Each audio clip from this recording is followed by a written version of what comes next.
Good morning, students. Welcome to classes on economics of capital market.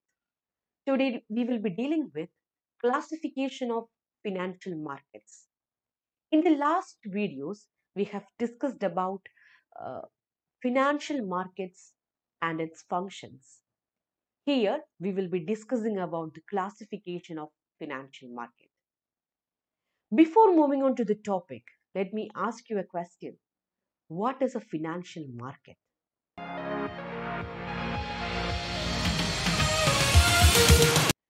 A financial market is a market where financial assets are exchanged or financial assets are traded. So, in this video, we will be discussing about the classification of financial markets.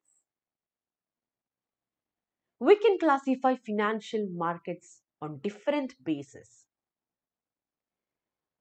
First, let us focus on the first classification of financial market based on claims on financial assets. So, on the basis of claims on financial assets, financial markets can be divided into two: the equity market and the debt market. First, let us focus on equity market. Equity market is the market for equity instruments. So, equity market is a market where equity instruments are traded. And the second classification is debt market. Debt market is a financial market where debt instruments are traded or debt instruments are exchanged. I'm not going in detail into equity instruments and debt instruments because we have already discussed it in the last video.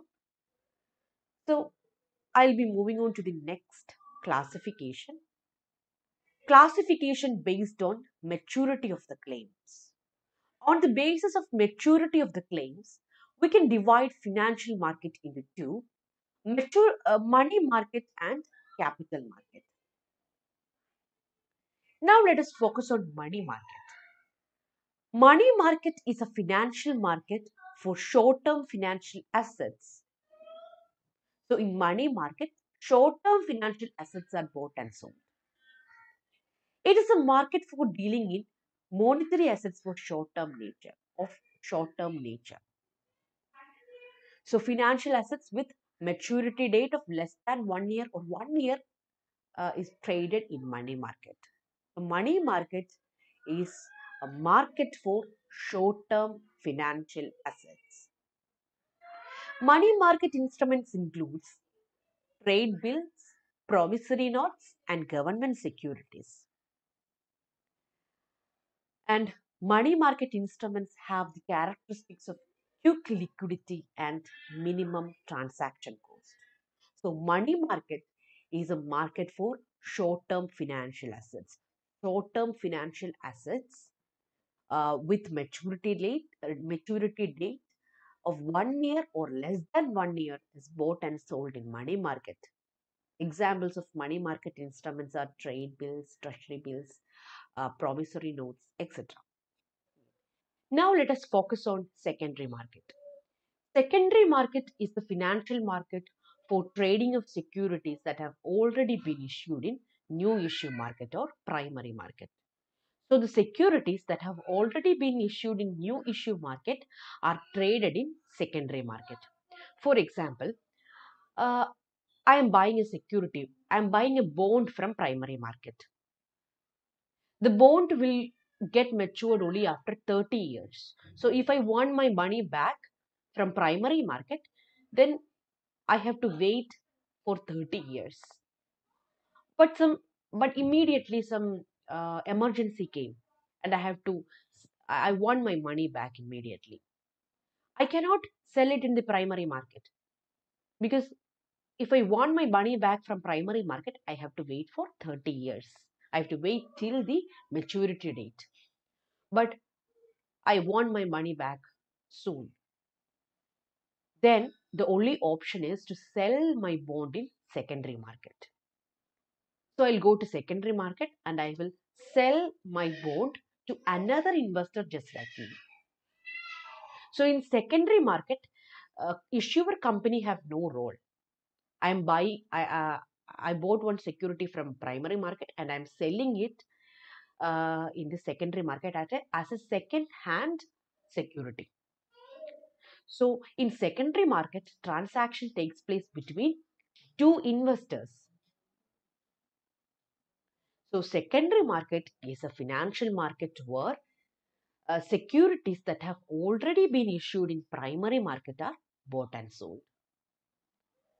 So on the basis of nature of claim, we can divide financial market into two: primary market and secondary market.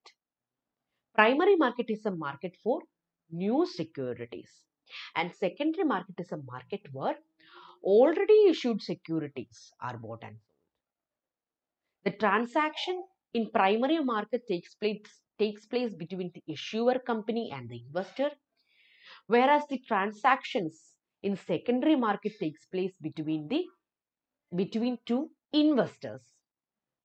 Okay, now let us move on to the next classification based on domicile. On the basis of domicile, we can classify financial markets into two: international market and domestic market.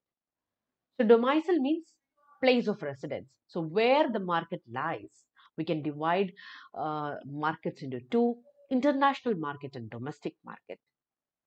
First, let us focus on international market. International market is a market where financial instruments are traded between people across the globe. So anywhere, people residing anywhere in the world, they can trade in international market. So international market is a market where uh, financial instruments are traded between people across the world. Second classification is domestic market. So domestic market is a market where financial instruments are traded between people within the country, or people residing in one country can sell their financial instruments in domestic market. Domestic market is also known as national market or internal market. So international market, people from anywhere, any country can buy and sell financial instruments in international market, whereas in domestic market, people residing in one country or within a country can trade their financial assets in domestic market. So based on domicile, we can divide financial market into two: international market and domestic market. And in India, we can divide our Indian domestic market into three categories. So here we are going to subdivide domestic market. Indian domestic market can be divided, Indian financial market or India's domestic market can be divided into three categories: gilt edged market, foreign exchange market, and futures market. Now let us focus on gilt edged market. Gilt edged market is a market for government or semi government securities which carries a fixed interest rate. So gilt edged market is a market for government securities. So government securities were known as gilt-edged securities. That's why this market is known as gilt-edged market. So gilt-edged market is a market where government or semi-government securities are bought and sold. Now coming to the second category, foreign exchange market.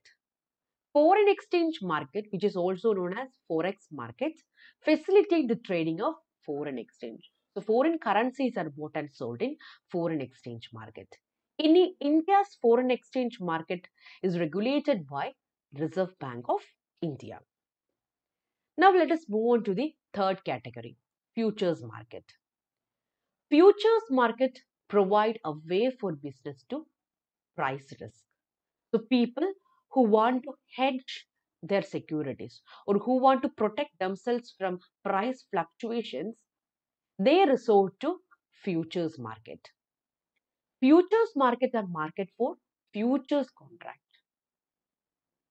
Now, what is a futures contract? Futures contract is a legal agreement to buy or sell a particular commodity, asset, or security at a predetermined date at a specified time in future. So, future contract is a legal agreement between two parties.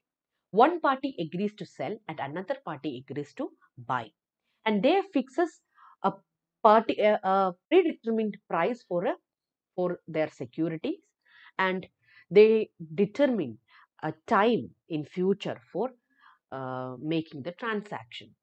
So a future contract is a legal agreement to buy or sell a particular commodity or an asset at a predetermined price at a specified time in the future. For example, I want to buy a share of 10,000 share of South Indian Bank. So I'm planning to buy 10,000 share of South Indian Bank, and one share cost rupees 7. But now I don't have money with me. But after 3 months I will get money to buy this 10,000 securities, because my fixed deposit will be matured after 3 months and I will get money. But today I don't have money. But the share price is very low at rupees 7. And I am predicting that uh, after 3 months the securities price will be increased to rupees 10 or rupees 12. So I can't bear the risk. In future, I am predicting that the South Indian Bank's share price will increase. But today I don't have money and I want to buy securities today. So I am getting into futures market and I am entering into a legal contract, a future contract. Uh, I am entering into the contract that I will buy 10,000 shares of South Indian Bank after 3 months at rupees 7. So only after 3 months I'm going to make my payment. And only after 3 months I will receive the shares. But I'm fixing a predetermined price, rupees 7. So if after 3 months the share price increased to rupees 12, I'm going to gain a profit. But there is a risk in this. If unfortunately, if my predictions are wrong, if the shares of South Indian banks falls to rupees 5, then I am going to suffer a loss. But to an extent, future market can protect you from price fluctuations. So people who want to hedge themselves from price risk, they resort to this future market. So this is all about the classification of financial market. Hope you all understood. Thank you.